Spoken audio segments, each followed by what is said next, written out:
السلام عليكم ورحمة الله وبركاته، جماعة أنا كان نفسي كده من كام يوم في ميني باتيه لقيت أسعار خزعبلية بتتقال، ليه يا جماعة المعجنات وصلت لهذه الدرجة؟ جبت بقى أنا طريقة سهلة جدًا ومكوناتها موجودة في كل بيت، بصوا يا جماعة أصلًا الباتيه مورق ومن جوه هش وطري كده إزاي، أنا عايزة أقول لكم طعمه خطير حرفيًا كده الواحدة بتدوب في البُق مع أي حشوة تكون موجودة في أي بيت، حاجة كده سهلة وجميلة، بصوا يا جماعة حلاوتها وجمالها خطيرة يا جماعة، عندي كيس خميرة حطيت عليه معلقة كبيرة سكر، بعد كده حطيت عليهم رشة ملح، بعد كده هاحط عليهم 2 معلقة كبيرة زيت، حطيت أول معلقة،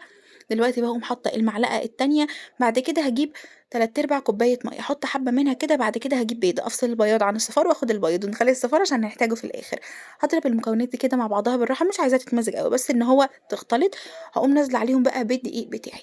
الدقيق قد إيه؟ كوبايتين دقيق، بعد كده هاقوم ضايفة باقي كوباية المَيّة بس تدريجيًا، هي عمومًا ممكن تسيبي بُق كده في الكوباية، قلبتها كده الأول بالمعلقة كده على بسيط، بعد كده بدأت بقى طبعًا أستخدم إيدي في إن أنا أعجنها، بنعجنها كويس، بعد كده بقى هنقسمها لكور، أنا عملت معايا كام كورة؟ عملت معايا 6 كور زي ما أنتم شايفين كده.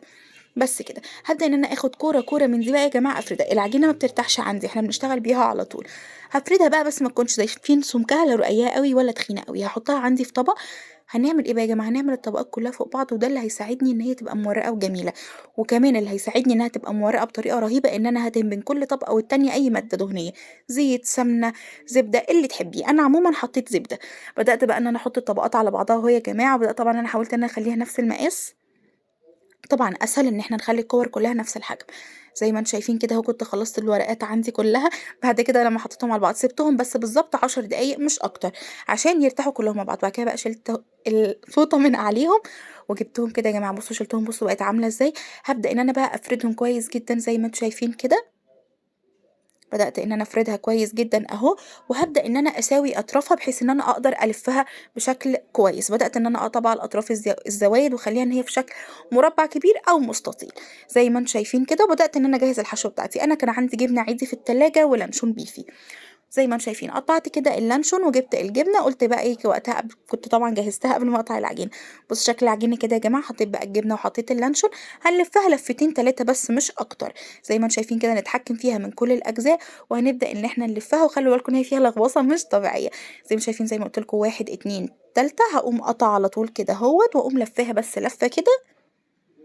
ونقوم قاطعينها كده بأي حاجة، بسكينة، بتاعة البيتزا، أي حاجة ما فيهاش مشكلة. ده طبعًا كان الشكل بعد ما خلصت الكمية كلها يا جماعة، عايزة أقول لكم إنها ما شاء الله، ما شاء الله عملت فوق ال90 واحدة، يعني ما شاء الله عملت. فاكرين الصفارة؟ هنحط عليها شوية كده فلفل أسود، وهاقوم مغطية بيها الوش بتاع الميني باتيه، وحطيت شوية سمسم، عندِك حبة بركة حطي، مش هتخسّر. دخلت بقى الفرن بالضبط يا جماعة ربع ساعة، وشغّلت دقيقتين الشواية، ما أقولكوش على ريحتها ولا جمالها ولا طعمتها. بُصّوا أصلًا شكلها عامل إزاي، حاجة بجد رهيبة، وتنفع كمان إن إحنا ندّيها للولاد مع موسم المدارس ده في الlunch box، ينفع إحنا نفطر بيها مع كوباية شاي، حاجة كده سهلة ولذيذة. بُصّوا التوريقة من جوّه عاملة إزاي يا جماعة، بُصّوا شكله تحفة وخطير إزاي. تعالوا بقى هنفتح كده بعد شوية واحدة أوريكم هي من جوّه عاملة إزاي، بُصّوا الحشوة بجد خطيرة وجميلة جدًا وسهلة وسريعة، بُصّوا يا جماعة زي ما أنتم شايفين، بُصّوا من جوّه هشة وطرية إزاي، خطيرة، خطيرة، خطيرة، بجد لازم كلّكم تجربوها، ما تنسونيش بقى في اللايك والشير والسبسكرايب، واستنوا مني باقي الفيديوهات.